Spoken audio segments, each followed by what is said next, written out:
Lero Manyasa Voice Box tabwera ndi mawu amkulu wina amene akunena kuti nonse amene mukubwebweta kuti ayi APM akula ndipo sangathe kukwaniritsa kampeni yachisankho mukungochita zimene chifukwa kuti mukuchita mantha kuti APM akanguti wayima pa chisankho ndiye kuti zanu zonse zada. Ndiye ndikhale limodzi pa Manyasa Voice Box kuti akulu amenewa akuti chani pa nkhani imeneyi yomwe kuti ayi APM akula ndipo sangathe kuchita kampeni ya 2025 kuti akhalenso mtsogoleri wa dziko lino pano pa Nyasa Voice Box.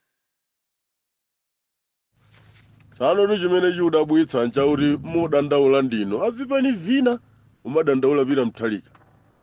momwe tizidandaula ndi fono ake achipanicho koma fono ake achipani tapenya kuti apa ndiye pali utsogoleri inu chikukhudzani nchani ino anakongeresa ana MCP inu chikangawa pate chikukhudzani nchani kuti zidandaula mwatenga nkhalamba muyika kamizo kukhala pa mpando mudzakhala pa ntchito yochita kampeni ichitira nkhalamba inu ngati muona kuti nkhalamba isidza wina tere inu yakasekererani kuti ya wachita bwino ayi DPP wambwita ikapo chimdala chija tize chikhaulitse 2025 inu kana kukhala kwa itu matsinira thako koma ayi ubwebwera kuti mantha amenewa mantha ubwebwerako mkwakhanthoni kuti mulibe mantha nipita mthalika inu sibwezi mubwebwera bwezi mbura sekerera kupasi pa mtima kuti